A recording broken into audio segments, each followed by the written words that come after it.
Wales and Scotland seems to me very interesting because the background is things are getting worse. I showed you the decline in life expectancy in Scotland and Wales. And yet there are these really inspirational initiatives that are happening in Scotland, of the sort that we've just heard, and in Wales that we're about to hear. And Wales really has been taking social determinants of health seriously. So Jo Hopkins, who's managing the ACE Hub in Wales and extending that to looking at immigrants and excluded people in a variety of ways. Jo.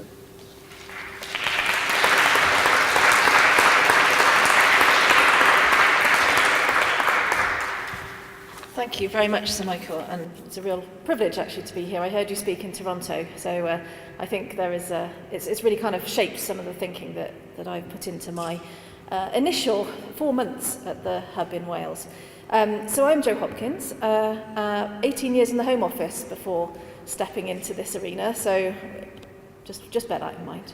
The other thing I'd like to mention as well is that I have lived in Wales now for probably about 10 years, but I'm actually English, so I am that person who's picked up a slight accent, having married a very, very strong accented Welshman. So I'm kind of adopted, I think is the best way to describe it. So what I'm going to do this morning is just take you through quite quickly some of the work that we've been doing in the Adverse Childhood Experiences Hub in Wales, which is a hub that serves the whole of Wales. It's a national hub.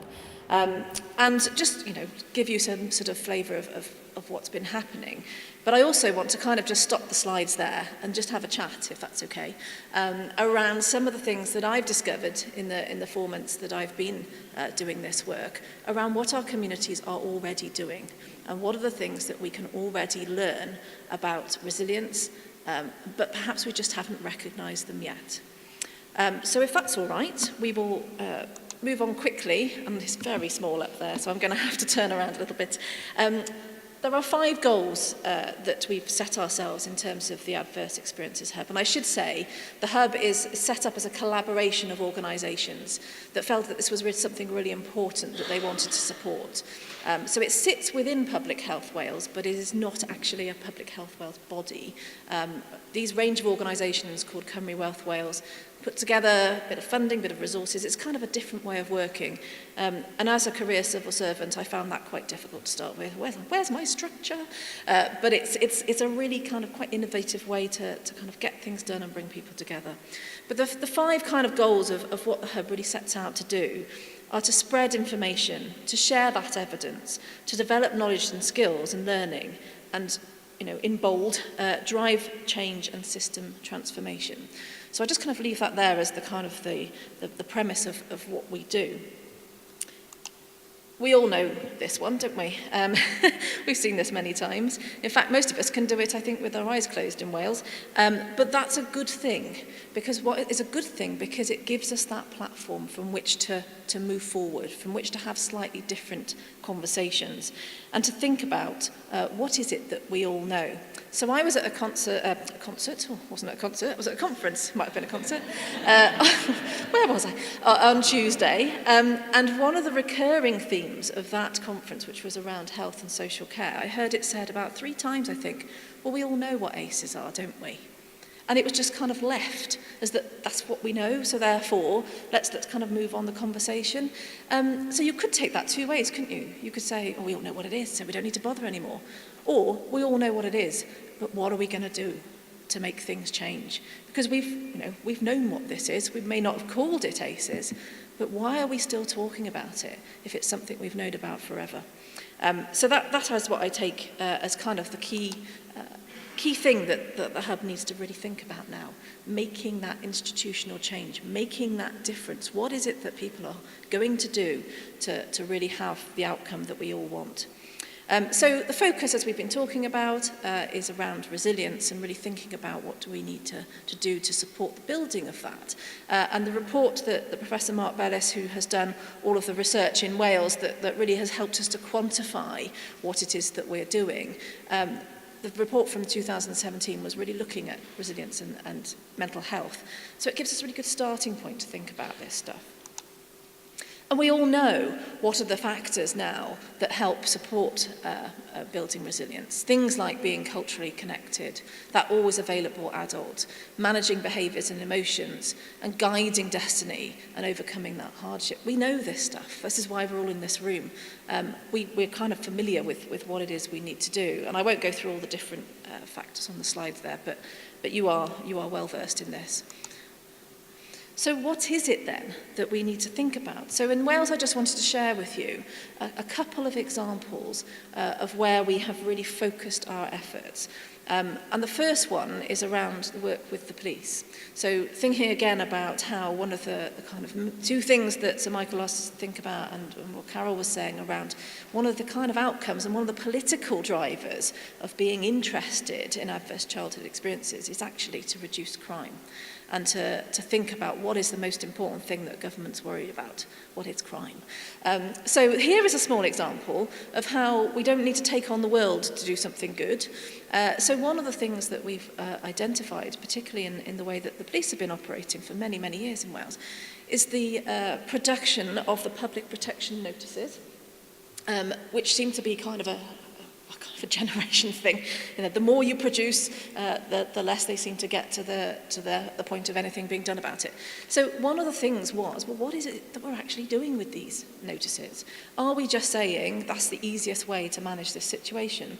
Or are we really looking at what is the information that's being put into them? How do we think about, is this the best way to be supporting that young person or that person who is engaged in the activity that the police have become involved in? So one of the drivers here is that we're generating basically lots of bits of paper that don't go anywhere, don't do anything, unless you're hitting that threshold at the tip of the arrow there, which says sexual abuse, which then suddenly everything kind of seems to do something different. So what is it that we need to look at in actually the way that those public protection notices are issued, if they're issued, and what is the information that's contained in them? Because once we started to think about how we trauma-inform our police officers, to give them that scope and ability to think slightly differently, to change the culture, to change the way that we operate the practice, what we see is that those notices that go forward are the ones that really have action taken on them. And there are different options to manage the situations that police officers find themselves in. Another example, and I noticed that Carol skipped over her elephant, but my elephant's staying in, Carol, so we're all right, we'll get elephants in the room. But one of the other kind of examples I just wanted to give you, again, of a quite a small thing that makes a big difference. And this is about, again, cultural shifting and thinking about the way we work. So this was a pilot that's taken place in Anglesey. I don't know if Scottish colleagues are aware of Anglesey. It's quite a small island. And one of the things that they were looking at was introducing routine inquiry into health visiting. And one of the kind of assumptions that were made was that health visitors won't want to do this because actually it's an additional burden on their time, and actually what will it do other than just increase the need for services that aren't there. One of the outcomes of that study, which I wanted to share with you, I think is really telling in terms of not making those assumptions from the start, not thinking that this isn't going to work. I'll have to turn around for this. So this is the response of a health visitor who took part in that. After the first training session, I was a bit negative about it, to be honest. I was thinking, oh great, more work. I hope she doesn't mind me sharing this with me. But I just think it has evolved as the process has gone along. The more you talk about it, our clients see how it affects people's lives and see how important the caregiver is. It inspires you as a whole project. I was negative in the beginning, but now I'm sold. I can see how useful this could be in all health settings. That is one person in their system, in their environment, understanding from a simple change to what they're doing how big the impact of that could be. So if you just take away the context and take away what we're talking about, that is a really, really positive thing. And it just took one person to engage with it in a different way and then tell us that that was the outcome, which was the important bit of it, I think. Hooray, the elephant. So I put the elephant up because in terms of talking about communities, and we talk a lot, as I said, about the hub's purpose being to drive that transformational system change. And we use the elephant to talk about, largely to public services, to say, you know, when you're thinking about what you are doing in this kind of system and you think, well, here I am in health or here I am in education, you're just looking at your bit, and you're just thinking about your bit. And this is where some of the challenge, I think, comes in terms of engaging communities and engaging public services more broadly, is that how do we get people to think about the consequences of taking an action? It may be a good thing for what they're doing, but what happens to the other part of the system as a result of it? So that we cannot do this in kind of silos and isolation. We have to think about what is the elephant and where our bit of the elephant is and what that looks like in the whole. That's really challenging when I don't think there's any government in the UK that doesn't have siloed working. It's really challenging when your funding comes from different parts and different blocks to say, whoa, hang on a minute, we're going to all step back and worry about what that's doing to that department over there. And I think we need to take that same approach with communities. Communities are not all the same. Communities are not going to be thinking about necessarily we change something here and that will impact over there. Communities are systems in the same way that public services are systems, and we have a holistic system that we need to think about those impacts in, including all the wider adversities and social determinants that we've talked about. So I'll move on from the elephant. One of the things that we've talked about quite a lot in Wales about making that change between becoming ACE aware and everybody knowing what ACEs are to doing something about it includes, getting that conversation going and meeting some of those challenges and talking to people who don't quite agree with some of this stuff. Because you can't sit on your pedestal and say, we're right and you're wrong. Let's engage a bit more about this. So one of the things that we are going to do in the next couple of months is to start a public awareness campaign in Wales and really start to ask those questions. And actually use less of the acronym of ACEs and just talk to people about what it is that this means to them. So we can engage communities and so we can ask them what it is that they want us to do. So the thing about identification and promoting factors and really bringing in, which up till now I think has been slightly out of the conversation in Wales, this conversation about root causes and how that fits together. I don't see it as an either or, I see it as something that we need to talk about in the round, and I'll come to some of my examples in a minute about why that's important. But we really need to start thinking now about how that conversation takes place. I won't spend too much time on this. This was really a bit of self-promotion, if I'm honest, about some of the stuff that we've been doing in Wales. So if you're interested, you can have a look at this slide. But the main kind of effort, I guess, over the last 18 months to 2 years has been really working with sectors, thinking about our public services. That was the driver for some of this. We must get our public services ACE-aware and trauma-informed. So that's what we've been doing. So we've been going out and training in schools, promoting a train-the-trainer model, thinking about how we can sustain this. Housing and homelessness is the other big area. Youth service, I've got Laura here who's been leading on all of that good work. And the sport bit. And so Michael mentioned rugby. We are a bit passionate about rugby in Wales, and I think a bit passionate about it in Scotland. And one of the things we're thinking about is, what do we need to do with our passion around sport? And Laura and I decide that our passion is actually tiddlywinks. We don't have to be good at sport or really particularly kind of able to get a real benefit out of doing it, of coming together. It's the societal stuff. It's about having structure. It's about having a framework. So when we say sport, we're not all going, of course it's good for your health, sorry, health colleagues, of course it's good for your health.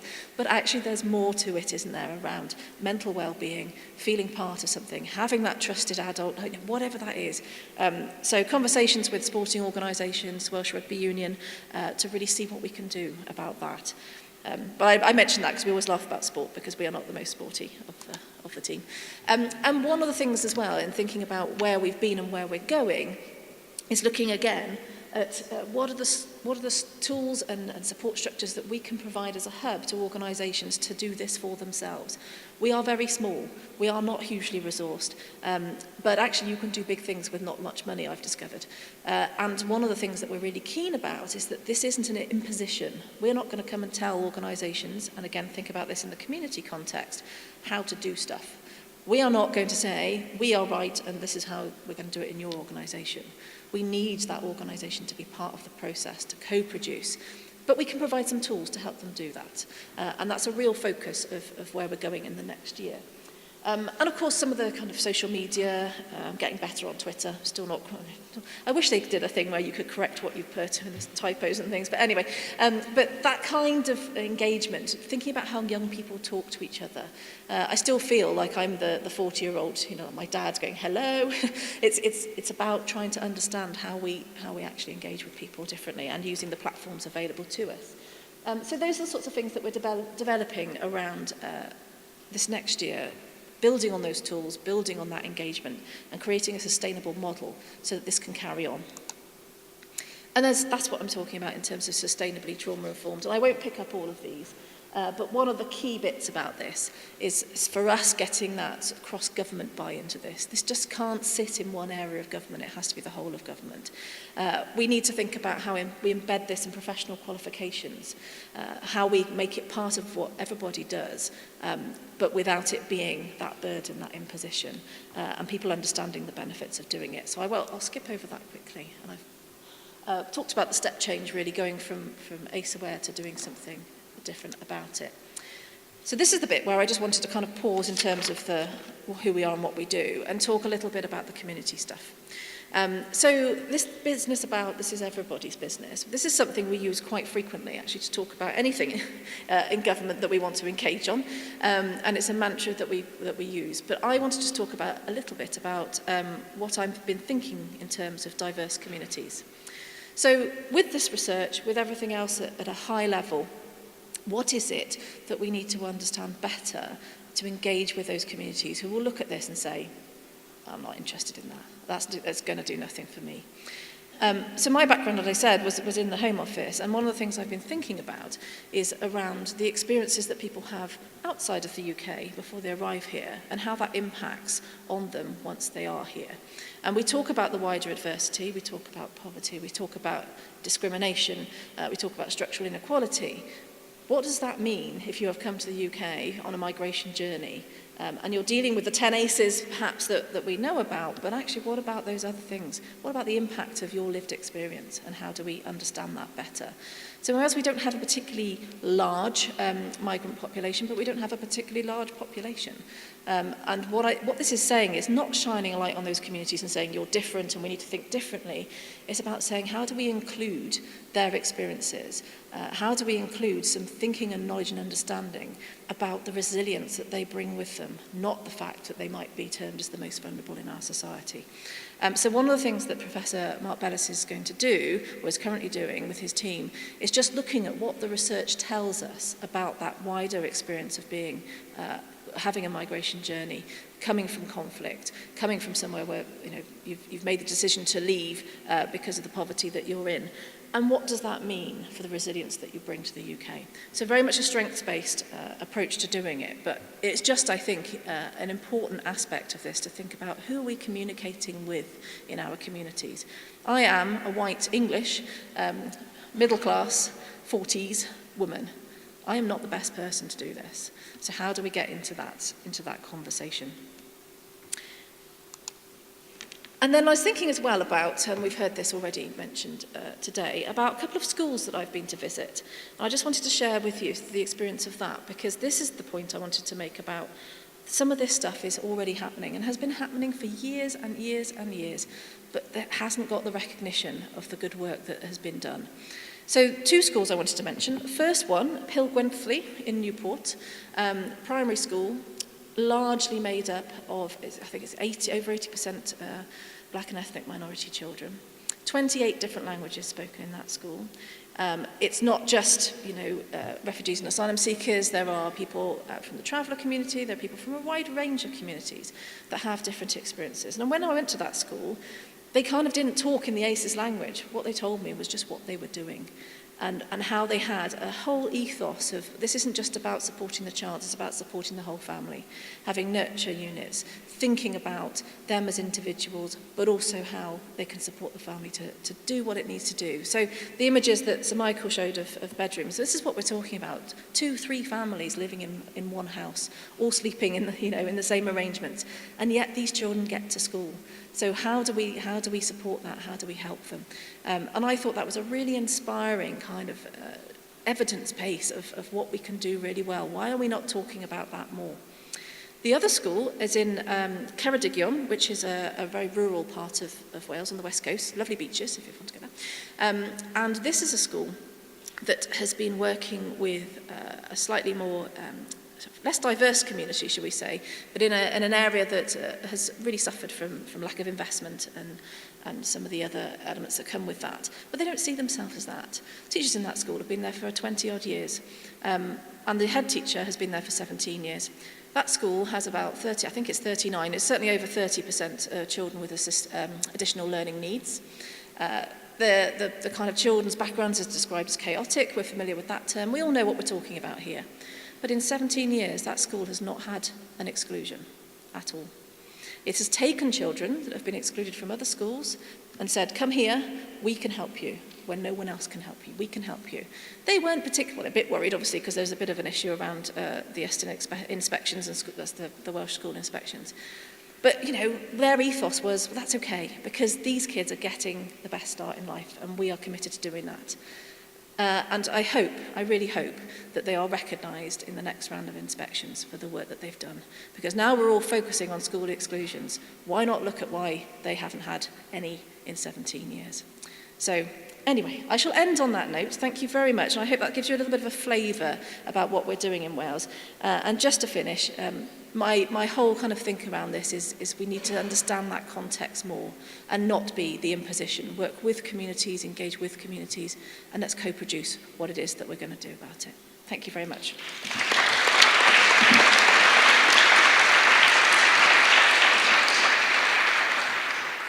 It's so encouraging that this is on your agenda and has such a central place, and you use those important words. It's got to be across government. Thank you.